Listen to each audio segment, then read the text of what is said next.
এক ওয়াক্ত নামাজ যারা পড়ো না, তুমি তো পরাজিত, তুমি তো ব্যর্থ, তুমি তো বেঈমানের কাছে হেরে গেছো। বেঈমান তোমার চক্রান্তের জালে আটকাই দিছে। তোমার কপালে সেজদা নাই। ছেলেরা, তোমাদের যাদের কপালে সেজদা নাই, মনে রাখো তুমি কোনো মানুষের বাচ্চা না। যার কপালে সেজদা নাই সে মানুষের বাচ্চা না। মানুষের বাচ্চা সেজদা বিহীন হয় না। যে সেজদা দেয় না সে প্রকাশ্য জানোয়ার, স্পষ্ট জানোয়ার। যার কপালে সেজদা নাই সে শয়তান। কোরআন শরীফে আল্লাহ বলছে, ইবলিস তুই আমারে সেজদা দিলি না, আজকের থেকে তুই শয়তান। এর আগে ইবলিসকে শয়তান বলতো, যেদিন সেজদা দেয় নাই সেদিন থেকে শয়তান। আল্লাহ বলছে, ইবলিস তুই আমারে সেজদা দিলি না, আজকের থেকে তুই রাজিম, অভিশপ্ত। আল্লাহ বলছেন, ইবলিস তুই আমাকে সেজদা দিলি না, আজকের থেকে নিয়ে কিয়ামত পর্যন্ত ওয়া ইন্না আলাইকা লা'নাতা ইলা ইয়াউমিদ্দিন। কোরআনের আয়াত। তোর উপরে আমি আল্লাহর লানত। এজন্য বেনামাজি না ফরমান মনে রাখিস, তোর উপরে আল্লাহর লানত, আল্লাহর লানত, আল্লাহর লানত, আল্লাহর লানত, আল্লাহর লানত। তোর উপরে খোদার গজব, খোদার গজব তোর। এই জন্য চেহারায় কোনো দয়া মায়া নাই। তাকাইয়া দেখো। তুমি না মনে করো তোমারে অনেক সুন্দর লাগে, তোমারে গ্রামের মহল্লার কোন দিনদার ভালো মানুষ কোনদিন ডাকছিনি। তুমি দেখো, তোমার মতো হিংস্র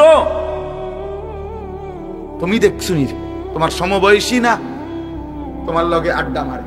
সমবয়সী তো সেও ফালতু, তো ফালতু তো ফালতুর কাছে। সেও তো নারী দেখা অভ্যস্ত, ছবি দেখে, উলঙ্গ নাচ দেখে, জিনা ব্যভিচারের দৃশ্য দেখে। সেও তো মোবাইলের নাচ গান অস্থিরতার ডুবা। এই জন্য না সে তোমার লগে জুড়ছে। কোন ভালো মানুষ তোমার সাথে জুড়ছে কিনা সেটা দেখো। কোন সেজদাওয়ালা ইমানদার তোমারে ডাকছে কিনা, তোমার সাথে বন্ধুত্ব কিনা তাকে দেখো। এক চরিত্রহীন আর এক চরিত্রহীনের সাথে, এক লম্পট আর এক লম্পটের সাথে, এক বখাটে আর এক বখাটের সাথে মিললে কি হবে? এতে তো আহামরি তেমন কোনো কিছু নেই। এই জন্য যে কপালে সেজদা নাই তার উপরে আল্লাহর লানত। খোদার কসম, কোরআন শরীফের আয়াত, কোনো ব্যাখ্যার দরকার নেই। এনে কোনো বেলে এই লাইনের হুজুররা কইছে এটা, এই লাইনের হুজুররা কইছে আরেক না, এই লাইন লইন এক লাইন। আমি কইলো এই লাইন, মিজান কইলো এই লাইন।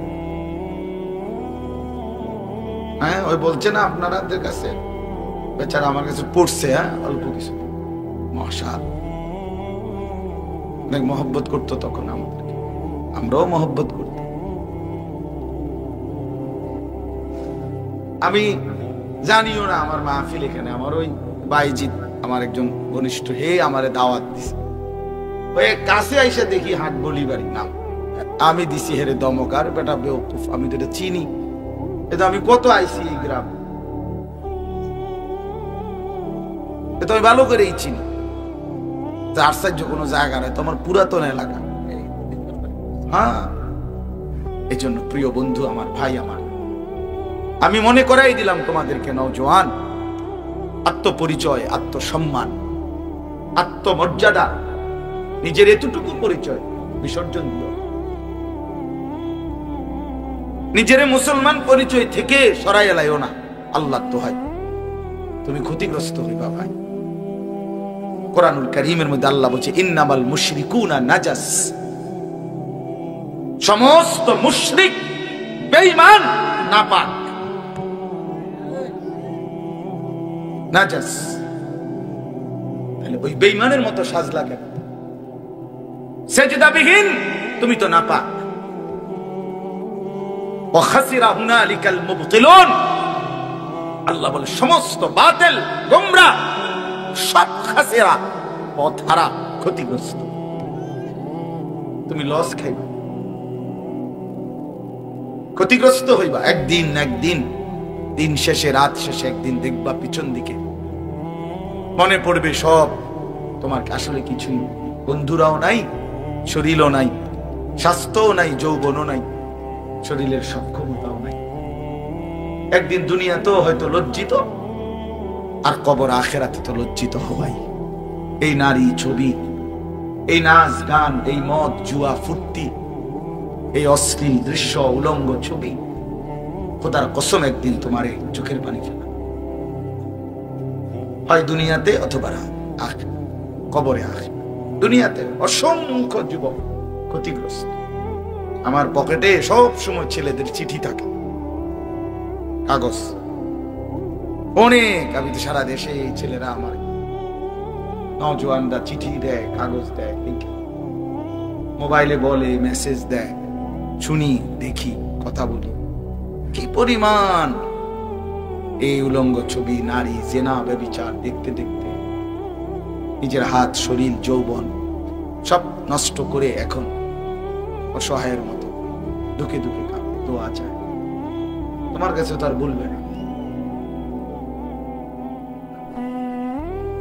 এই জন্য আমি অনুরোধ করলাম, একটা সামান্য মোবাইল পাইয়া তোমরা যেই মাতাল হয়ে গেছো, এটা সুস্থ স্বাভাবিক মানুষের কাজ না।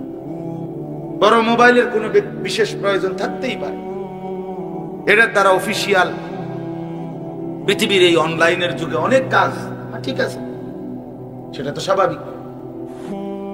আমরা করোনা এবং করোনার পর পর যখন হজে গেছি, উমরায় বারবার, এখনো আছে মসজিদে নববীতে, মদিনা শরীফে রাসূলুল্লাহ সাল্লাল্লাহু আলাইহি সাল্লামের রওজা মুবারকের পাশে একটা জায়গা আছে, রিয়াজুল জান্নাহ, জান্নাতের টুকরা, নবীজির হুজরা পাশে। তো ওই জায়গাটাতে ঢুকতে হইলে করোনার পর থেকে আইন করছে, অনলাইনে অ্যাপস এর মাধ্যমে আবেদন করলে এরপরে ওরা অনুমতি দিলে ওইটা মোবাইল দিয়ে দেখাইতে হয় যে আমার এটা অনুমতি পাইছি আমি, তো এরপরে ঢুকতে দেয় সিরিয়াল। তো তখন আমি বড় মোবাইল লাগবে আমার, আমি অ্যাপস খুলবো কেমনে, আরে অনলাইনে আবেদন করবো কেমনে? তাইলে প্রয়োজন তো ঠিক আছে,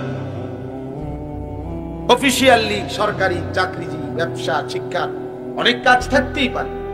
সারা দিন সারা রাত পাগলের মতো, মাতালের মতো, তার সিরার মতো বেডা বেডি, জোয়ান বুড়া, কুত্তা বিলাই, শুকর, মানুষ, হাঁস মুরগা, সাপ বিচ্ছু সবকিছুর ছবি তোলা, নিজের চুল, নিজের চেহারা, নিজের প্যান্ট, নিজের জামা, এগুলারে বারবার ছবি তোলা, এই অসভ্যতার শেষ করে এই মাতলামির সমাপ্তি কোথায়? আমার প্রশ্ন হলো, ভাই এটা বলো, এটা শেষ পৌঁছবে কোথায়? তোমারে কোথায় নিয়ে যাবে শেষ পর্যন্ত? ইনসাফের সাথে ভাবো, আল্লাহকে সাক্ষী রাইখা ভাবো, ছেলেরা কোন দিকে যাচ্ছ, তুমি কেমনে যাচ্ছ? 365 দিনে, এক বছরে কোনদিন ফজরের নামাজ পড়লা না? মুসলমানের বাচ্চা এত বড় জানোয়ার কেমনে হইল? এক বছর কোনদিন এত বড় নাফরমান, এত বড় বেঈমান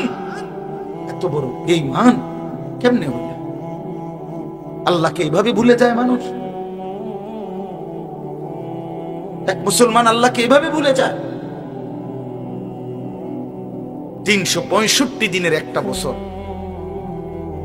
এমন অসংখ্য ছেলে তোমরা কোনদিন ফজরের নামাজ জানো না, ফজরের ওয়াক্ত কেন?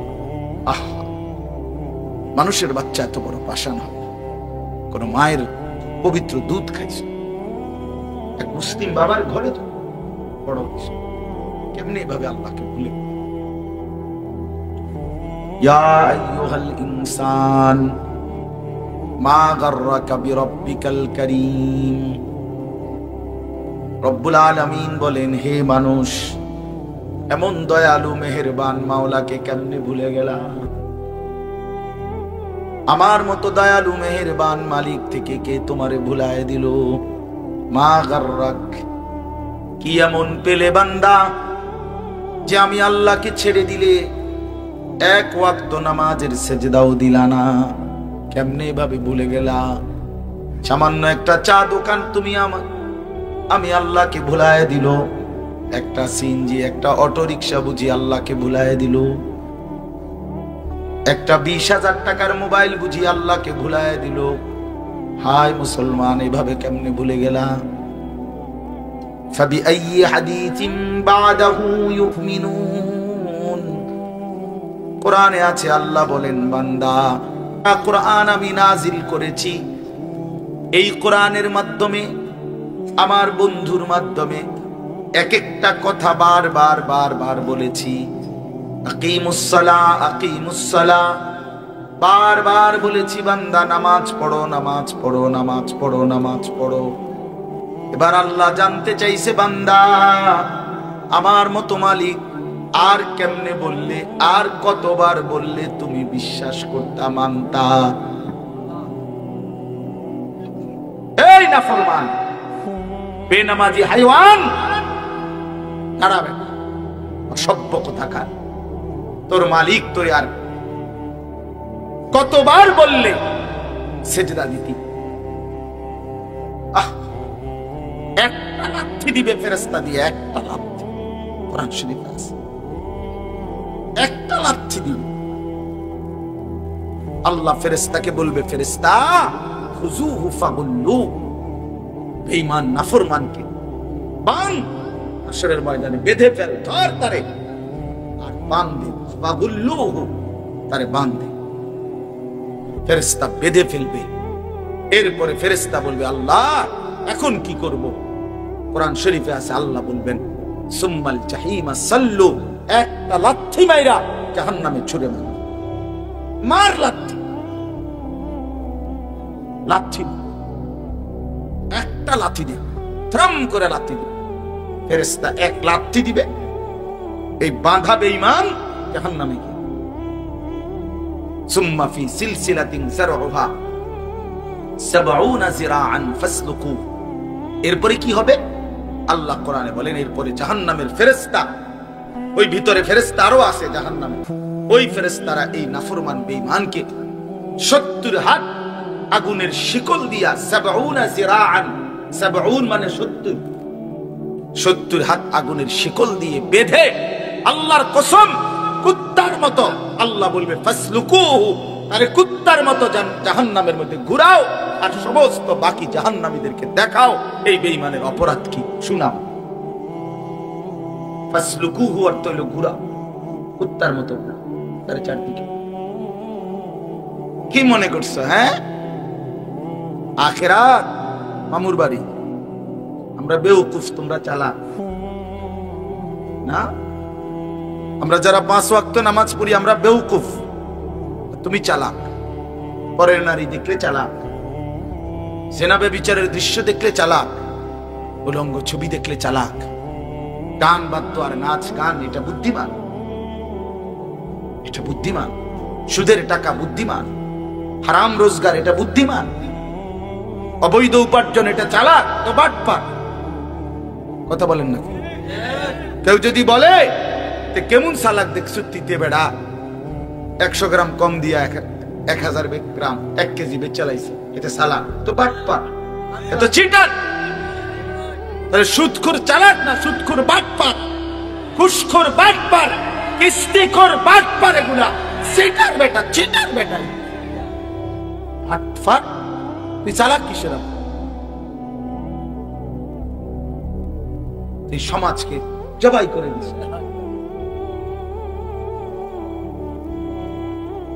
তাহলে এই জন্য নাফরমান চালাক হয় না। কুল্লু মান আসাল্লাহ ফাহুয়া জাহিল। আমি নিজে পড়ছি, তাফসীর ইবনে কাসিরের মধ্যে আছে, যে আল্লাহর নাফরমানি করে ফাহুয়া জাহিল, সে মূর্খ, অজ্ঞ, সে চালাক। আল কাইয়িসু মান দানা নাফসাহু ওয়া আমিলা লিমা বা'দাল মাউত। সরাসরি হাদিস। নবীজি বলেন, বুদ্ধিমান কে? বুদ্ধিমান সে যে নিজের হিসাব রাখে এবং মৃত্যু পরবর্তীর জন্য আমল করে। সাহাবী জিজ্ঞাসা করছে, মান আকিয়াসুন নাস। এক সাহাবী নবীকে জিজ্ঞাসা করছে, হে ইয়া রাসূলুল্লাহ, সবচেয়ে বুদ্ধিমান ব্যক্তি কে? আল্লাহর নবী সাল্লাল্লাহু আলাইহি সাল্লাম বলেন, আকসারুহুম যিকরান লিল মাউত ওয়া আকসারুহুম ইস্তি'দাদান লিল মাউত। বেশি বেশি মৃত্যুকে যে স্মরণ করে আর বেশি বেশি মৃত্যুর জন্য যে প্রস্তুতি গ্রহণ করে সে সবচেয়ে বুদ্ধিমান। এরপরে নবীজি বলছে যাহাবু বিশরাফিদ দুনিয়া ওয়া কারামাতিল আখিরাহ, এই মানুষগুলো দুনিয়ার সম্মানও নিল, আখিরাতের মর্যাদাও নিল। বাহ! আখিরাতকে যে স্মরণ করে বন্দেগী করে, দুনিয়া তো আল্লাহ তারে বেইজ্জতি করে না, আখিরাতও বেইজ্জতি করবে না। এজন্য নবী বলছেন যে সে দুনিয়ার সম্মানও নিল, আখিরাতের সম্মান। আরে ভাই কথা বলো না, কথা বলো না, আমার ওয়াজ শেষ, তুমি অননে রাইছো ইয়া বিসাই। জি বাবা, তাইলে এই জন্য বললাম, আমি আপনাদের কাছে অনুরোধ করি, আপনারা যারা মাঝ বয়সী বয়স্ক বাবা আছেন, আপনাদের কাছে বিশেষ অনুরোধ, আপনারা আপনাদের সন্তানদের দিকে নজর দেন। নওজোয়ান ভাই, তোমাদের কাছে আমাদের অনুরোধ, আগামী দিনে শুধু কেবল এই দুইটা একটা দল নিয়ে মূলত হবে না হিসাব। আগামীর পৃথিবী, সারা পৃথিবী একসাথে, গ্লোবালাইজেশন, বিশ্বায়নের এই যুগে আগামীর পৃথিবীর যুদ্ধ, আগামীর পৃথিবীর মোকাবেলা শুধু বাংলাদেশের সীমানায়, সারা পৃথিবী একসাথে। একদিকে ঈমান, আরেকদিকে কুফর, একদিকে মুমিন, আরেকদিকে বেঈমান, একদিকে মাহাদি, আরেকদিকে দাজ্জাল। এজন্য তুমি এই অবস্থায় চলতে থাকলে প্রিয় ভাই, ঈমান বাঁচাইতে পারবা না। আমি বলব পারতাম। বড় বেশি লোভের দুনিয়া এখন। তোমরা আগামী দিনে খুব বেশি লোভের এই দুনিয়া, পৃথিবীতে গুনাহ, নাফরমানি, অশ্লীলতা, বেহায়াপনাকে খুব বেশি লোভনীয় করে পেশ করা হইতেছে। নারী বেসামাল, বেপর্দা নারী, 24 ঘন্টার ফিকির, নিজেকে প্রদর্শন। এই জন্য চারিদিকে অশ্লীলতা, বেহায়াপনা, অসভ্যতা, নোংরামি বেশি। রাস্তার গলিতে গলিতে, গ্রামে, পাড়ায়, মহল্লায়, ইউনিয়নে, বিভিন্ন জায়গায়, হোটেল, ক্যাফে, রেস্তোরাঁ, বিভিন্ন রকমের অর্থাৎ গুনাহের আড্ডা চারিদিকে, গলিতে গলিতে। কোন গলি দিয়া বাঁচবে? এই জন্য মজবুত ঈমান, 5 ওয়াক্ত নামাজ, এই কপালে সেজদা যদি না থাকে, আল্লাহর নাম যদি জবানে না থাকে, পারতাম। হঠাৎ করে 30 বছরের মন্দ আখলাক হঠাৎ চেঞ্জ করতে পারে। 30 বছর ধরে কোনোদিন ফজরের নামাজ পড়ো না, 24 বছর বয়স, 25 বছর বয়স, 20 বছর বয়স, হঠাৎ করে পারতা না। এই জন্য যদি মজবুত ভাবে নিয়মিত অভ্যস্ত থাকো, তো যদি দুশ্মন, কাফের, মুশরিক, ইসলাম বিরোধী ষড়যন্ত্র যদি পাহাড়ের মতো আসে, ইমানদার তার সামনেও মজবুতির সাথে দাঁড়ায় থাকে। কিন্তু এর জন্য মহান আল্লাহ পাকের সাথে সম্পর্ক থাকা দরকার, এই কপালে সেজদা থাকা দরকার, সেজদা থাকা দরকার। আমরা হাদিসে পড়ছি, ইমানদার যুবক দাজ্জালের সামনে বলবে, আমি সাক্ষ্য দিতেছি তুই কাফের। দাজ্জাল হত্যা করবে ইমানদার যুবককে, হত্যা কইরা আবার তাকে নতুন করে দাঁড় করাবে, বলবে এই যে দেখলি তোকে আমি হত্যা করে আবার জীবন দিলাম, তাহলে এখন স্বীকার কর যে আমি খোদা। তখন হাদিসে আছে, নবী বলেন, ইমানদার যুবক তখন বলবে, আল্লাহর কসম, এবার আমি মজবুত হইলাম, এবার আমি আগের চাইতে দৃঢ় হইলাম যে তুই আসলেই কাফের। কারণ নবী বলছে দাজ্জাল হত্যা কইরা আবার জীবন দিতে পারবে, এখন দে আবার, এখন আবার হত্যা, এখন আবার করে আবার ফিরা, এবার আর পারবে। অর্থাৎ ইমানদার তখন জান দিয়েও বেঈমানের মোকাবেলায় আল্লাহর উপরে মজবুত থাকে। এই জন্য আলহামদুলিল্লাহ, তোমরা অনেক নওজোয়ান আসছো, তোমাদেরকে মোবারকবাদ, ধন্যবাদ। আল্লাহর জন্যই আসছো, আল্লাহর কথা শুনতেই আসছো। তাহলে প্রিয় ভাই, যেহেতু আল্লাহর কথা শুনতেই আসছো, তাহলে আরেকটু আগাও, আরেকটু আগাও। তুমি নামাজ ধরেই ফেলো, তুমি সেজদা দিয়েই ফেলো, শরীর পবিত্র রাখো, গুনাহ ছাড়বার জন্য নিয়ত করো, দেখবা দিলের মধ্যেও শান্তি লাগবে, জিন্দেগিটাও সহজ সরল হবে, আল্লাহ তাআলা আখিরাতও স্বামী বানাবে। আসলে গুনাহমুক্ত জীবন অনেক সহজ হয়। আরাম, মজাদার। গুনাহ শান্তি দেয় না, আল্লাহর কসম, আল্লাহর কসম। প্রতিটা গুনাহ আগুন, আল্লাহ কোরআনে বলছে। অতএব আগুন কখনো শান্তি দেয় না, গুনাহ তৃপ্তি দেয় না, লোনা জলে তৃষ্ণা মেটে না। যে পানি লবণাক্ত, ওই পানি দ্বারা তৃষ্ণা মেটে না। অতএব যেটা গুনাহ, আল্লাহর কসম, ওইটা দ্বারা তৃপ্তি হয়।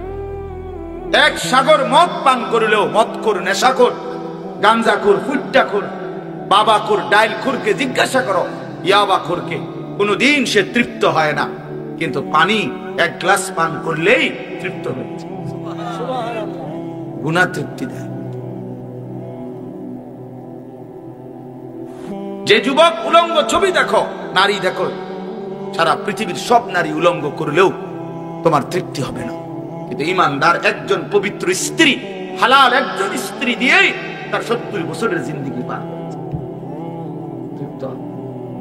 হালাল যেটা, এটা সুখ দেয়।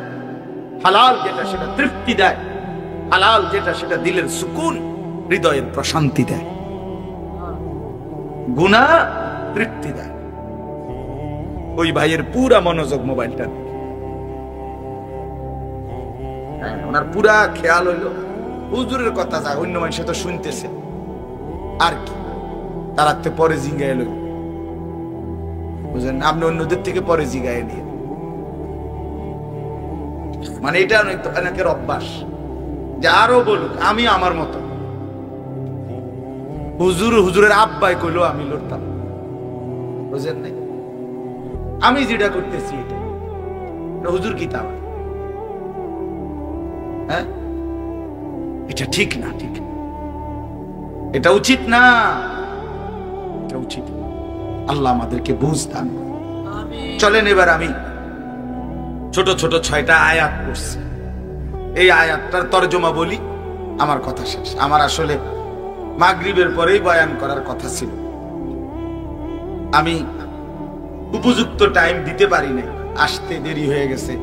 আমি এর আগে আরো 2টা মিটিং, বয়ান, সারাদিন ঝামেলায় থাকি রাতে, এই কারণে আসতে দেরি হয়েছে।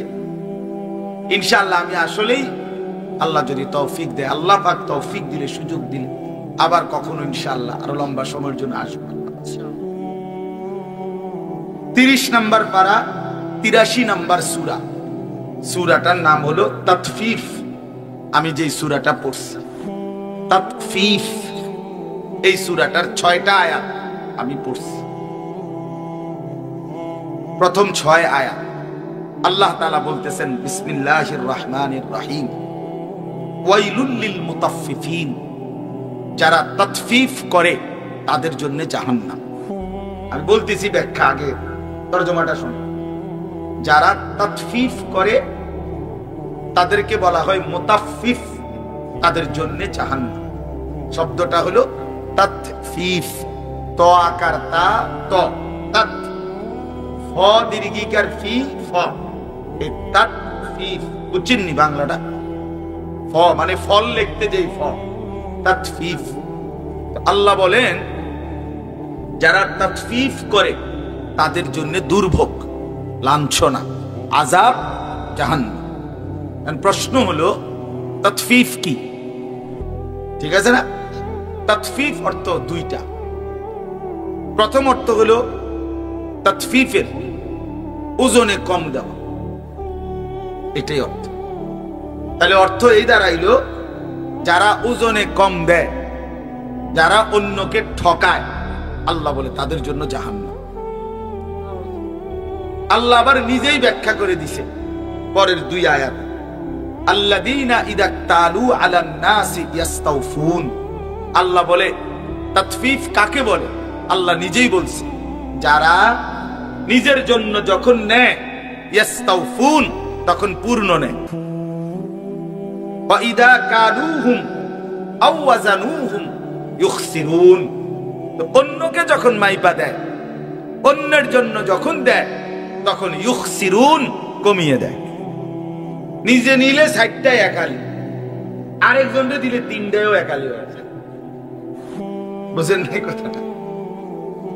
নিজে নিলে 1000 গ্রামে 1 কেজি, আর অন্যেরে দিলে মাঝে মধ্যে 900 গ্রামেও কি, তার মানে অন্যকে দেওয়ার সময় কি করে ঠকায়। আল্লাহ তাআলা বলেন এই নাফরমানের জন্য জাহান্নাম। তাহলে এখানে আমি বুঝাইতে চাই দুইটা কথা।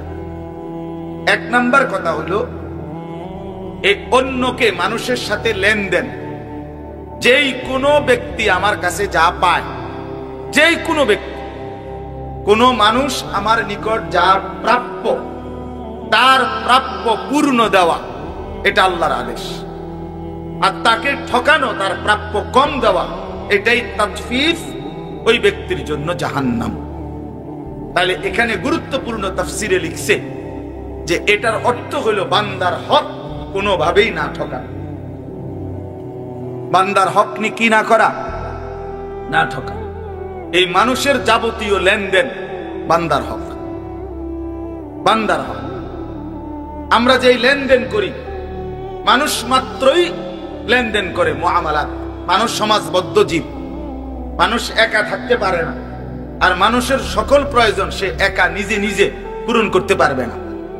আমি টাকা দেব, আপনি পণ্য দিবেন, আমি পণ্য দিব, আপনি টাকা দিবেন, আমি রিকশার ভাড়া দেব, আপনি রিকশা দিয়ে আমারে নিয়ে যাবেন, আমি শ্রম দেব, আপনি মূল্য দিবেন, ইত্যাদি।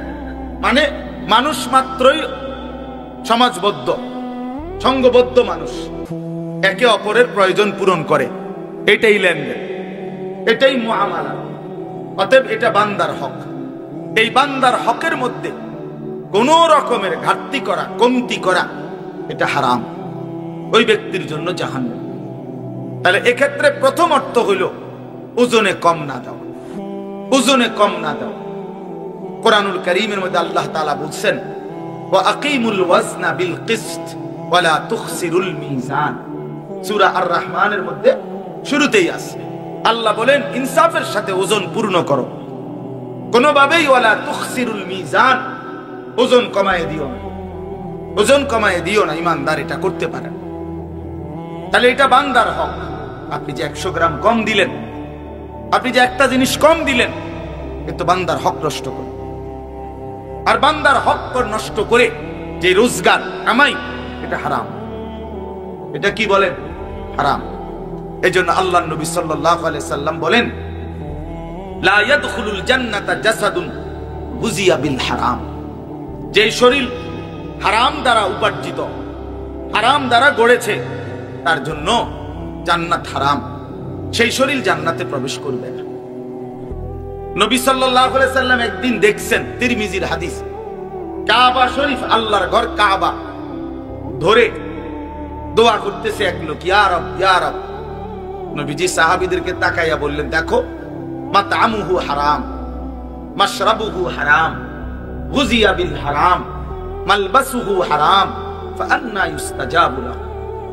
খেয়াল করে দেখেন, নবীজি বলেন দেখো তো এই লোকটা যা খাইছে হারাম, যা পান করছে তা হারাম, যা গায়ে দিছে তা হারাম, শরীরের গোশত রক্তগুলো যা হয়েছে তাও হারাম।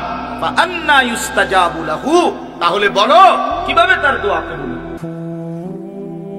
তাহলে আল্লাহর কসম নবী বলছে, যার উপার্জন হারাম, যার খাদ্য খাবার পানীয় লেবাস পোশাক হারাম টাকায়, হারামের রোজগারে, আল্লাহর কসম তার দোয়া কবুল হয় না, তার দোয়া কবুল। আপনি বলবেন বহুত হারাম করে দুনিয়া তো অনেক কিছু হয়েছে, আরে এটা দোয়া লাগে না, এগুলোর জন্য দোয়া লাগে না, এমনি হয়। দুনিয়া আল্লাহ যারে যেটা বরাদ্দ এটা দিবেই, আপনি কইলেও দিব, না কইলেও। এটা স্বাভাবিক বিষয়, এটা একদম স্বাভাবিক। আল্লাহ নবী সাল্লাল্লাহু আলাইহি সাল্লাম বলছেন ইন্নার রিজকা লা ইয়াতলুবুল আবদা কামা ইয়াতলুবু আজাল। নবীজি বলেন দুনিয়ার রিজিক মানুষের এইভাবে মানুষের কাছে পৌঁছে, মৃত্যু যেভাবে মানুষের কাছে পৌঁছে। মৃত্যু কি চাইতে হয়? কথা বলেন না কেন? মৃত্যু কি আবদার করতে হয়? এমনি এমনি আসে। লা নাসআলুকা রিজকা নাহনু নারযুকুকা। আল্লাহ বলছে বান্দা আমি তোমার কাছে রিজিক চাই না, রিজিক তো আমিই দেই। অফিস সামাই রিজকুকুম, আল্লাহ বলে রিজিক তোমাদের আসমানে। ওমা মিন দাব্বাতিন ফিল আরদি ইল্লা আলাল্লাহি রিজকুহা আল্লাহ বলে জমিনে যা বিচরণ করে প্রত্যেকের রিজিক আমি আল্লাহর দায়িত্বে, আমি সেটা পৌঁছাবো। লান ইয়ামুতা নাফসান হাত্তা তাস্তাকমিলা রিজকাহা, নবীজি বলেন কেউ মরবে না তার জন্য বরাদ্দকৃত রিজিক পূর্ণ না করে। এই লোকমা ভাত আপনার রিজিকে আছে, আপনার বাপেও কই নাই আপনার মারতে পারতো না, আর বাতিটা খাইয়ে যেত। তাইলে দুনিয়া বরাদ্দ করা, দুনিয়ার রিজিক বরাদ্দ করা, বরাদ্দ করা ভাই এমনি মিলে যায়, এমনি মিলে। তাহলে কাফের বেঈমানরা 60 ডালার দিন দোয়া করে না কি রে বেটা, বলো বুঝো নাই কথা? হিন্দু, বৌদ্ধ, ইহুদি, খ্রিস্টান তো হেরা 60 ডালার দিন দোয়া করায়নি, তো হ্যাঁ হুজুর মুনাজাত। দুনিয়া এমনি মিলে যায়, কিন্তু আসল বিষয় হলো আখিরাত মিলবে কিনা।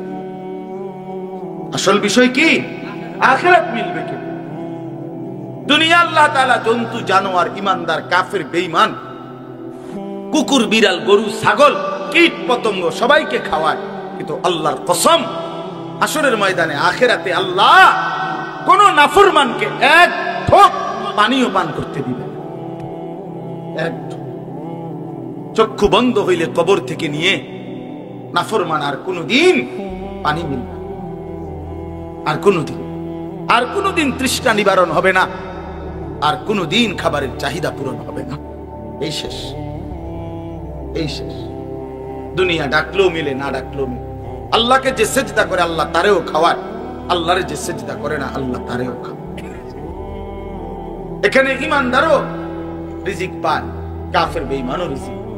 এটা তেমন আশ্চর্য কিছু না ভাইয়া। দুনিয়া কাফের বেঈমানও ভোগ করে, জন্তু জানোয়ারও ভোগ করে। যেন দুনিয়া খাইতেছি পড়তেছি, আল্লাহর রহমতে খাইয়া দাইয়া ভালো আছি, না না, এক ইমানদার খাইয়া দাইয়া ভালো থাকে না। ইমানদার ইমানে আমলে ভালো থাকে। জিফুত লইয়া আমনের দোয়ায়, 10 জনের দোয়ায় আল্লাহর রহমতে খাইয়া দাইয়া ভালো আছে, দূর বেটা তোরতে ভালো আছে কাফের। এই কথার ভিত্তিতে যদি ভালো থাকা হয় তো খাইয়া দাইয়া তো বেঈমান আরো ভালো আছে, তো এটার মধ্যে আর কি তা? 4 তলা বিল্ডিং আপনি, আচ্ছা ইউরোপ আমেরিকার মধ্যে 4 তলা বিল্ডিং কেউ গনার ধরে? এটা তো মূর্খের গরম। আমার ওই যে আমার পরিচিত ইউরোপে থাকে, বলতেছে হুজুরে আপনারা যে সমস্ত প্রাইভেট কারে চড়েন এগুলা দিয়ে ইউরোপের মধ্যে ছাগল টানে। এগুলা দিয়ে কি টানে? ছাগল টানে। এখন আমি যদি বলি শোনেন, খামখেয়ালি বক্তা মনে করেন না, প্রাইভেট কারে আইছি, তার একজন বিদেশি কবে হুজুর আর এটিতে তো ছাগল টানে, আপনি এইটা লইয়া নি ফুডাঙ্গিরি মারতে নাইছেন, তাইলে এটার মধ্যে ফুডাঙ্গিরির কিছু আছে? এটা মাতবরির কি মিয়া, অহংকারের কি? এটা সোফার মধ্যে আলাদা বিশেষত্ব কি? এসি ফ্রিজের মধ্যে আলাদা বিশেষত্ব। ইউরোপ আমেরিকার মধ্যে তো এসি রুমের মধ্যে কুকুর ঘুমায় না, বিড়াল ঘুমায়, শুকরের ফার, সেন্ট্রাল এসি, দামি অত্যাধুনিক সাবান দিয়ে গোসল করায়। শুকর কি তো কি হিসেবে? এজন্য বাস দোস্ত আমার, দুনিয়া ভোগ করা হামরি কিছু না, আসল বিষয় আখিরাত। আসল বিষয় কি? চলে তো আল্লাহ তাআলা বলেন, বান্দার হক যে নষ্ট করে এই ওজনে কম দেয়, মানুষের হক যে কমিয়ে দেয়, যেই কোনো কিছু, বোনের সম্পদ বান্দার হক, আপন ভাইয়ের সম্পদ বান্দার হক, আপন ফুফুর সম্পদ বান্দার হক, আপন ভাতিজার সম্পদ বান্দার হক, আপন প্রতিবেশীর সম্পদ বান্দার হক, বাড়ির পড়শির সম্পদ বান্দার হক, স্ত্রীর মোহর বান্দার হক। এগুলো কেন নষ্ট করলেন? কেন দিলেন? এই 1 শতক জমি দিয়ে কি করবেন? এই 1 বিঘত জমি দিয়ে কি করবেন? এই মিথ্যা বললেন কেন? এতগুলো দলিলের ফ্যাস, এতগুলো সর্দার মাতব্বর টাকা পয়সা খাবাইয়া, এত বাটফারি নয় সই কইরা কিতা লইলেন? জমি 2 শতক, জমি 10 শতক, 30 বছর মামলা কইরা কি বেশি কি হইল? এটা কি রাইখা যাবেন না? কথা বলেন না কেন? আরে বলেন, আপনিও রাইখা যাবেন।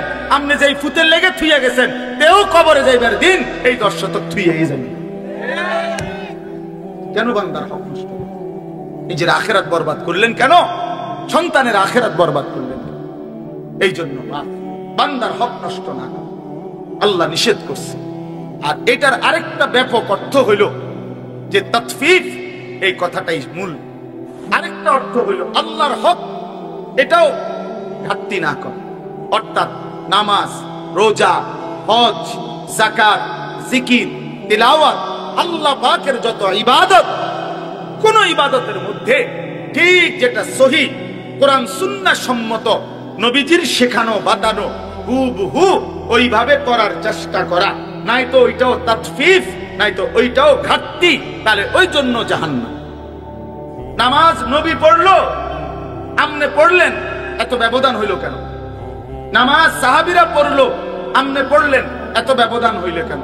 নামাজ ইমাম সাহেব পড়ায়, আমনে পড়েন, এত ব্যবধান হইল কেন? রুকু দিয়ে যে মাথা সোজা করেন না, সেজদা একটা দিয়ে যে মাথা একটু আলগি দিয়ে আবার সেজদা দিয়ে আলান, এই বাটফারি কার থেকে শিখলেন? কথা বলেন না কেন? এমন ভদ্রলোক নাই মাথা একটু উড়াইয়া একটা দেয়, একদম জাঁতা দিয়ে ধরা দরকার তার মাথা, একদম মাড়ির তলে ডাবাইলা মাথা আলগিতেছে না। কিসে কামড়াইলো তোমার? কোন শয়তানে কামড়াইলো তোমারে?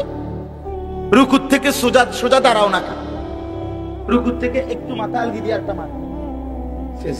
সূরা কেরাত অশুদ্ধ, দোয়া কালাম অশুদ্ধ, আত্তাহিয়াতুও পড়তে পারে না, দোয়ায়ে কুনুতও পড়তে পারে না। 4 রাকাত নামাজ পড়ে মনোজনে 1-1.5 মিনিট। ওইটা কি মেশিন? কি মেশিন লাগাইলো? এটা জাপানি মেশিন। তার মানে আসলে কিচ্ছু তো জানে না, ভুল ফালতু। এই জন্য একটা ওড়ন নাম নাকি। এই জন্য বললাম সাধারণ শিক্ষিত হন আর জেনারেল শিক্ষিত হন আর কোন পড়ালেখাই না করেন, এগুলো কোনো বিষয় না। মুসলমান মাত্রই আল্লাহর ইবাদতের মধ্যেও কোন রকমের ঘাটতি কমতি করা যাবে না। এই কথা আমার শেষ। ওয়াইলুল লিল মুতাফফিফিন, এই দুই জিনিস। 1 নাম্বার, বান্দার হকে যে ঘাটতি করে, নাম আল্লাহর হকের মধ্যেও যে ঘাটতি করে তার জন্য জাহান্নাম।